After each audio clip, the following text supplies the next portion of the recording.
Goeiedag gemeente en baie welkom by nog 'n ander erediens van NG Universiteit. Dis my vandag baie lekker om jou weer te verwelkom en jou weer te kan sien. Ek hoop dat jy 'n besonderse week gehad het en dat jy reg is vir dit wat nou ook vir jou voorlê in hierdie week wat kom. Dis lekker vol reën hierso in Pretoria, maar ons hoop sommer net dat dit lekker sal groei en goed gaan ook met dit waarmee jy ook besig is. En mag jy Here se guns ook daarin ervaar en beleef.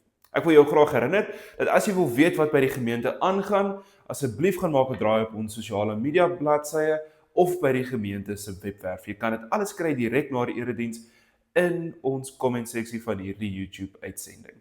Jy sal ook dan daar die skakels kan volg om die Here so te kan dien met jou offergawe, maar ek herinner jou weer aan die einde. Goed, kom ons begin en kom ons maak onsself oop vir dit wat die Here dan ook in hierdie boodskap met ons wil doen en hoe hy met elkeen van ons wil werk en doenig wees. Ons gaan hierdie erediens begin deur om 'n kort belydenis saam met mekaar hardop te sê. Die woorde gaan op die skerm verskyn. Jy is welkom om saam met my sommer net daar waar jy ook al mag wees, hardop te bely. Ons begin 'n erediens altyd met 'n belydenis om te sê en herhaal saam met my: Jesus is Here. Here maak natuurlik ook 'n belofte aan my en jou dat hy teenwoordig is waaraan ons elkeen onsself mag bevind. Of ons ver is en of ons naby is, daar sê hy is hy ook saam met ons. En daarom herinner ons onsself altyd by 'n erediens aan die Here se teenwoordigheid en belofte wat hy aan ons maak. So kom ons herinner onsself nou as ons sê, Jesus is hier. Natuurlik vriende, nooi die Here ons ook uit om te rus in sy teenwoordigheid, te wees in sy teenwoordigheid. Dit wat swaar is vir hom te kan gee wanneer ons in sy teenwoordigheid by hom is. En kom ons reageer dan op Here se uitnodiging om ook te rus en te kan wees in sy teenwoordigheid as ons dan nou saam sê, kom ons rus in hom. Ek gaan vir jou 'n geleentheid skep waar jy dan nou stil kan wees en kan reflekteer in die Here se teenwoordigheid deur die volgende asemgebed te kan doen. Soos wat jy inasem sê in jou gedagtes, U Gees is in my. En soos wat jy uitasem, in U hande gee ek myself. Kom ons word stil en spandeer tyd in die Here se teenwoordigheid.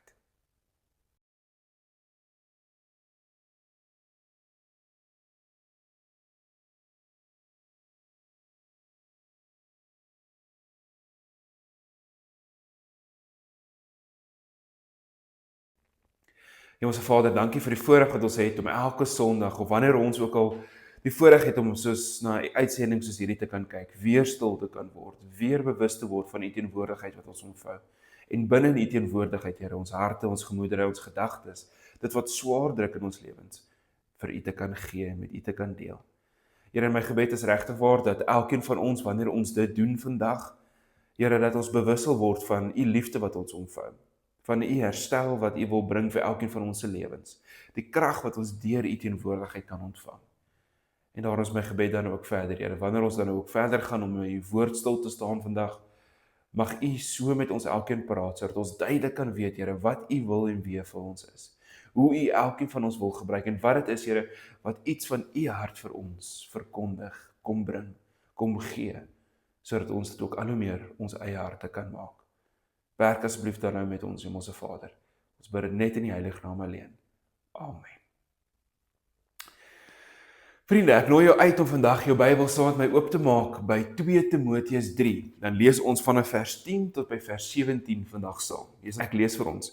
Die opskrif daar is 'n laaste opdrag aan Timoteus. En ons weet natuurlik Paulus skryf hierdie brief vir Timoteus om hom te bemoedig en sterk te staan vir dit wat hy besig is om te ervaar daar in die gemeente by Efese. Vers 10 sê dan nou vir ons die volgende. Maar jy het my navolging in leer, lewenswandel en lewensdoel in geloof, geduld, liefde en volharding, in vervolging en ontbering, soos my te beurt geval het in Antiochië, Iconium en in Lystra. Watter vervolging moes ek nie alles verduur nie, maar die Here het my uit almal gered.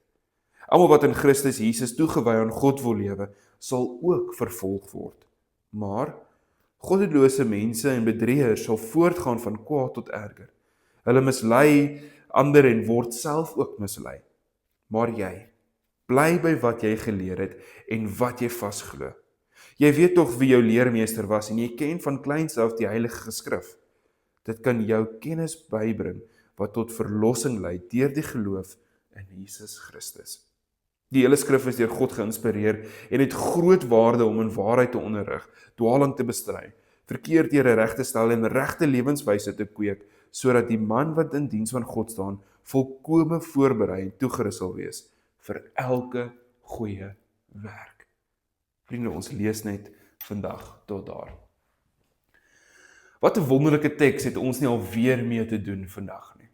Nou, in my voorbereiding oor die laaste paar weke vir vandag, kon ek net nie my aandag van vers 12 af wegkry nie. Vers 12 wat weer vir ons sê, almal wat in Jesus Christus toegewy aan God wil lewe, sal vervolg word. Ek kon nie verstaan hoekom hierdie een vers vir die laaste paar weke so met my besig was nie. Het jy ook ooit daaroor gewonder? En soos wat ek mens besig is met hierdie vers, dat ons almal wat Jesus wil volg, sal vervolg word, en ek besig is om daaroor verder te dink, is Markus 8 vers 34 se woorde, Jesus se woorde, ook besig om in die agterkop van my agterkop te maal. Markus 8 vers 34 sê natuurlik vir ons, as iemand agter my wil aankom, moet hy homself verloon, sy kruis opneem en my volg. Want wie sy lewe vir homself wil behou, sal dit verloor, maar wie sy lewe vir my en die evangelie verloor, sal dit behou. Wat maak ons met dit? Kom ek begin dalk net eers deur om 'n storie te vertel. Martin Niemöller was 'n Duitse prediker en teoloog wie bekend was vir die manier hoe hy teen die Nazi-party opgestaan het net voor die Tweede Wêreldoorlog. Niemöller was een van die leiers van die beleidende kerk wat teen die Nazi-Duitsers opgestaan het in hulle poging om die kerke te beheer en dit wat hulle verkondig het. Omdat hy hulle teengestaan het en homself ook baie sterk teenoor hulle uitgespreek het, was hy 2 keer gearresteer en in verskillende konsentrasiekampe gegooi tot die einde van die oorlog toe. Hier het hy natuurlik onder haglike en harde omstandighede gelewe. Hy self het gesê dat dit sy geloof was wat hom gedurende hierdie moeilike en harde tye gedra het. En dat dit ook sy geloof was wat gemaak het dat hy nooit ingegee het tot die Nasies se vereistes nie. Een van die bekendste aanhalings van Niemöller is toe hy eens gesê het, eers het hulle vir die sosialiste gekom, en ek het nie vir hulle opgestaan nie, want ek was nie 'n sosialist nie. Toe het hulle vir die vakbondlede gekom, en ek het ook nie vir hulle opgestaan nie, want ek was nie 'n vakbondlid nie. Toe het hulle vir die Jode gekom, en ek het ook nie vir hulle opgestaan nie, want ek was nie 'n Jood nie. En toe het hulle vir my gekom, en toe was daar niemand om vir my op te kon staan nie. Ek dink Niemöller se lewe kan vir ons baie leer oor hoe ons sterk kan bly staan in ons geloof, te midde van die uitdagings wat hierdie wêreld keer op keer na ons kant toe gooi. Nou vriende, ongelukkig weet ons ook dat dit waar is, dat Christene vandag nog reg oor die wêreld wreed vervolg word. En ons kan net te dankbaar wees en die Here daarvoor prys, dat in meeste westerse lande en in Suid-Afrika, dit nie meer op 'n fisiese manier met ons hoef te gebeur nie. Kan jy jouself net indink hoe dit moet wees om vir jou geloof vervolg te word, selfs tot op die punt waar jy wreed daarvoor vermoor kan word. Nou natuurlik was vervolging vir 'n ou soos Paulus en Timoteus die realiteit van hulle lewens gewees. 'n Mens kan sê dat om vervolg te word behels om doelbewuste poging om iemand onregverdig behandel, skade aan hulle te doen, hulle uit te roei of hulle stil te maak weens hulle oortuigings, hulle geloof, ras of hulle identiteit. Paulus het vervolging van die eerste eeuse Christene natuurlik ook aan sy lyf duidelik gevoel. In Antiochië praat hy van waar hy die Jode hom bygekom het en het hulle hom woedend weggejaag en woedend uit die stad uit verban omdat hy die evangelie aan die mense verkondig het. Ons lees daarvan in Handelinge 13. In Iconium was Paulus met klippe gegooi, lees ons in Handelinge 14, en toe ook in Lystra was hy weer gestenig gewees en hierdie keer so erg dat hy amper doodgemaak was daarvan. En dan weet ons ook natuurlik dat Paulus verskeie kere in sy lewe gearresteer was en in tronk gegooi was, as gevolg van die evangelie wat hy verkondig het. Dit het op die einde natuurlik tot sy dood ook toe gelei. Vervolging was nog altyd deel van Christene in die kerk se storie gewees.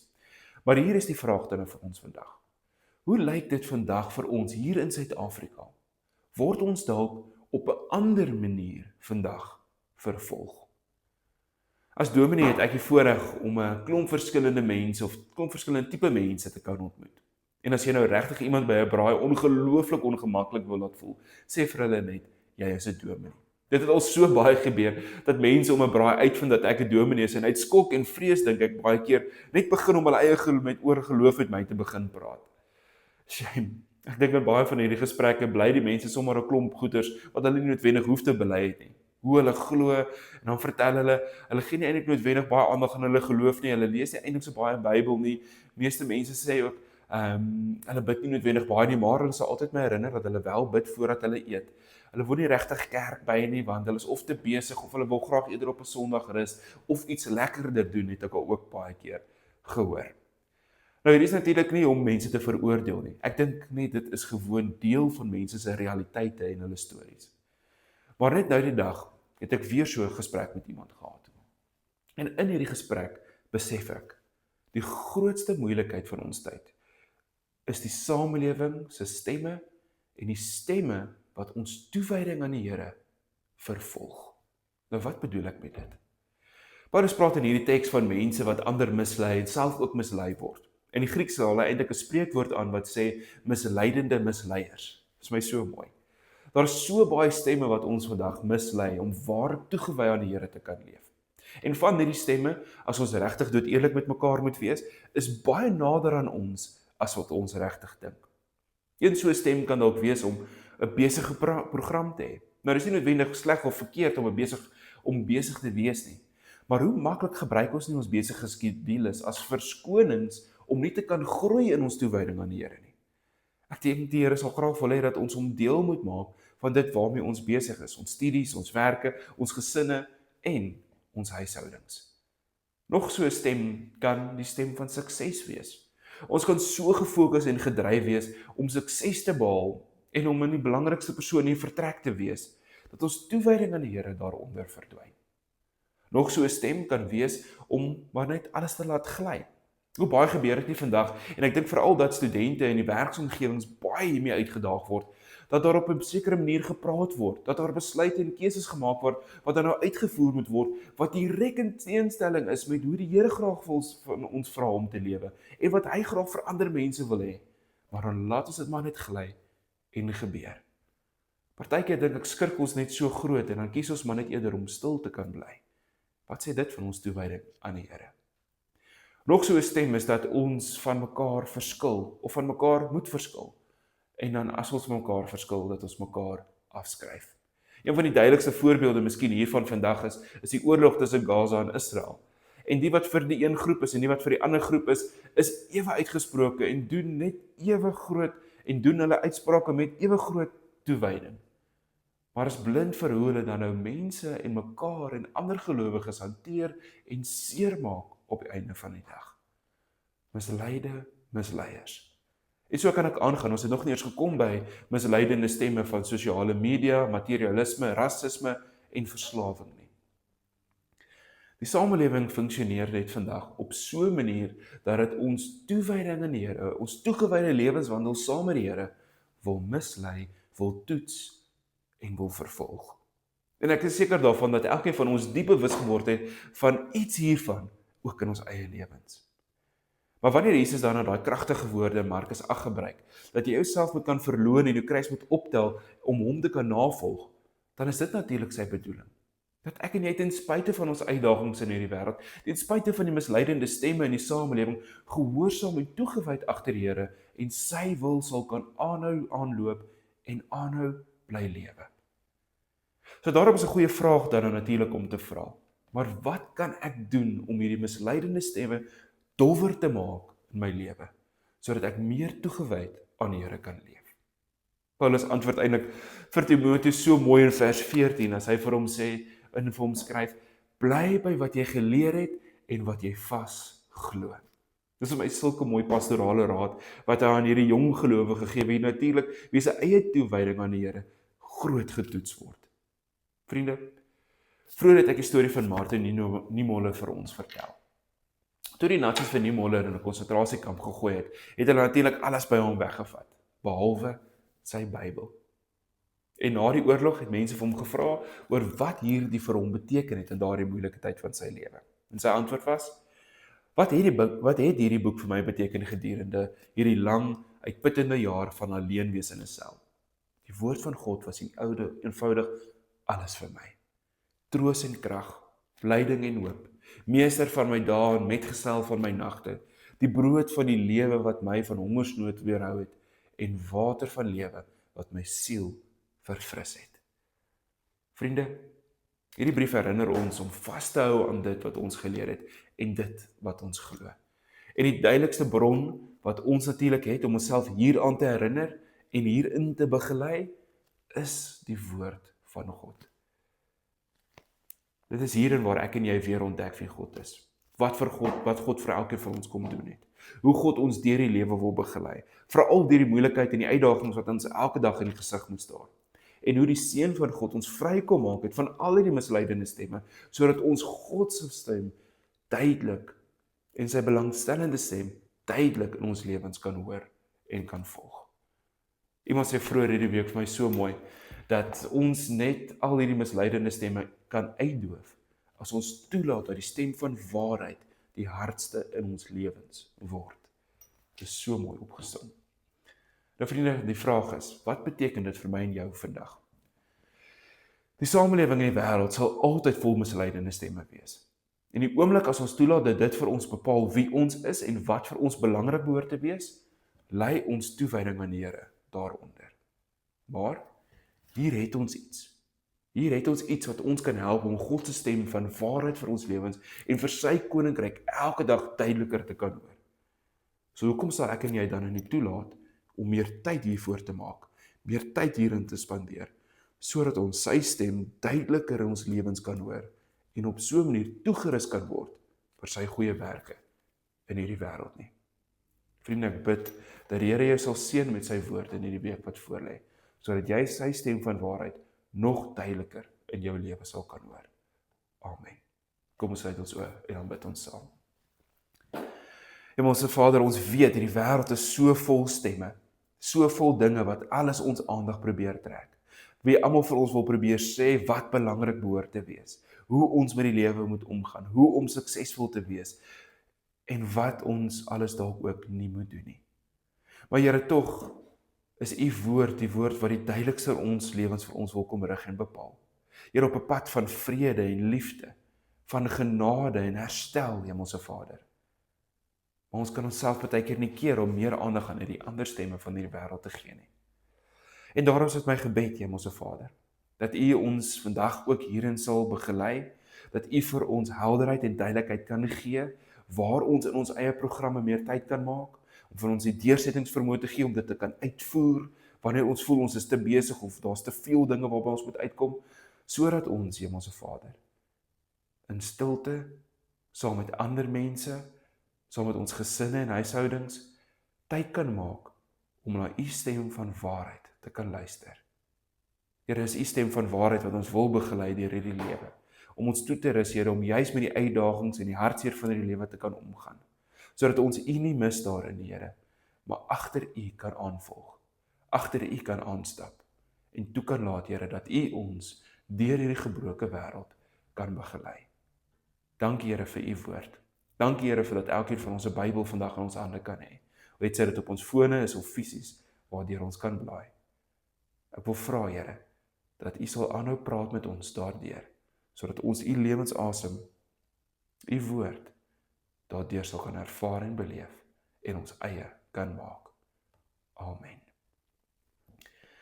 Vriende, ek wil jou graag herinner dat as jy wil weet wat by die gemeente aangaan, gaan maak 'n draai op ons sosiale media platforms of op die gemeente se webwerf en gaan kyk waar jy kan bydra, hoe jy kan deelneem of sommer net waarmee ons besig is.